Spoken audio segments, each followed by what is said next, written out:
السلام عليكم ورحمة الله وبركاته. ونسأل dabka fikis iyo mar kale soo dhawaada dhammaantiin. Insha Allah maanta waxaan isku dayi doonaa bal in hal trade of practice-na qaadano. So tradekan datekiisa iyo xiiso isla eegi doonaa. So waxaan joogaa fikis Ripley. So insha Allah isla eegi doonaa.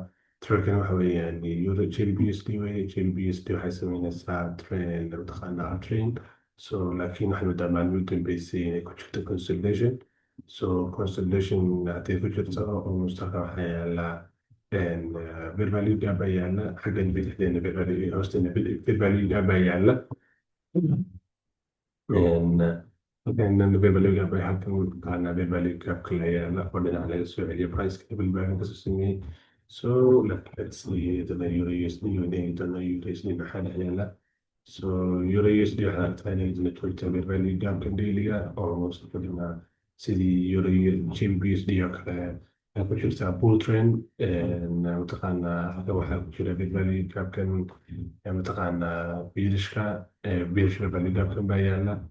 So laakiin waxaan wadaa hadda inuu pricekeena joogo fair value gapkeenan mataqaanaa bullishka. So kan bullishka baan rajo badan ka qabaa. So let's see almost halkan sidoo kale waxaa yaala intiga taala waxaad ujeedaa halkan 14 November almost way qaaday logan euro USD way qaaday.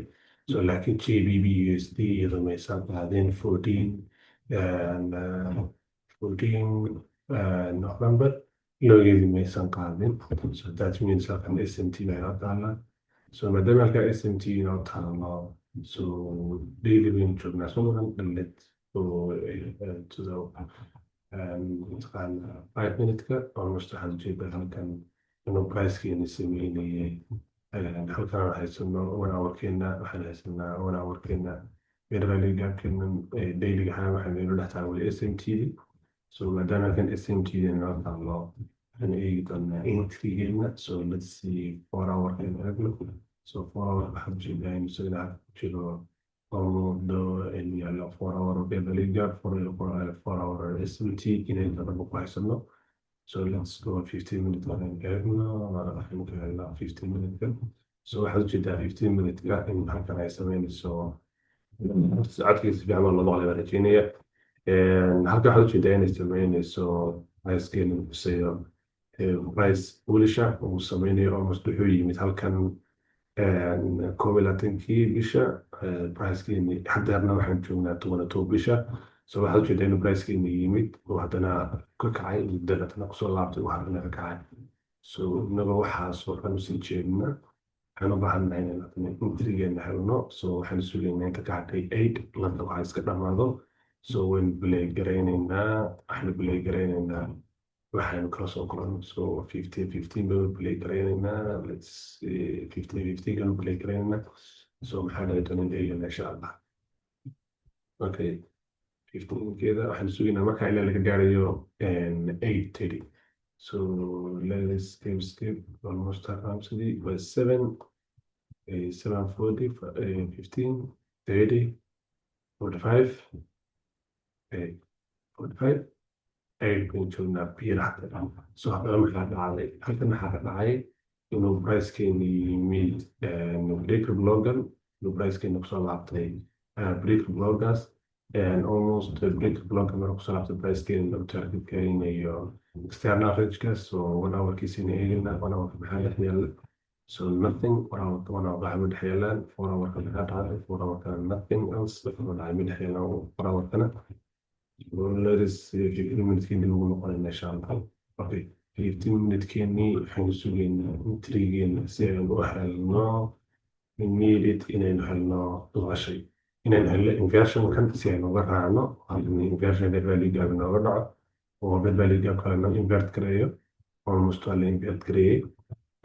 Let's see haddii halkan SMT taalo halkan waa misaadii 22 so waa 22. So haddii halkan SMT noo taalo yara eegaya suga. So 22 almost nothing else waxa halkan noo yaalaan SMT hoose lama taalo. So maadaama SMT hoose inoo oolin I will jump in right here transferkii raacaya. So waxaan target garaynayaa 1 to 2 targetkeeda wuxuu noqonayaa 1 to 2 waan target garaynayaa so halkan aan trade-kayga raacaya waan buy garaynaya and buy so halkan trade-kayga ka raacayna kasi aan buy garayno waan ka taagnano it's out last year out last year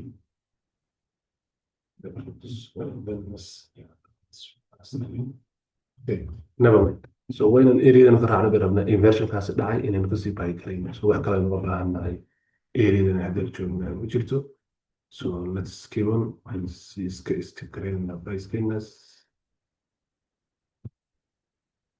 maxaa dhacday inuu price gainayna siiyey SL so almost waa 830 waa kan u furnay sorry 8 waa kan u furmay 830 waxaa lasii qaaday no almost external liquidity baa lasii qaaday and then price gainay TB gainay ku dhacay so that means we hit TB and we stop loss at the same time so waynu eegi doonaa trader kale insha allah waan kusoo dardari doonaa waan soo gelgeli doonaa laakiin you can see how we can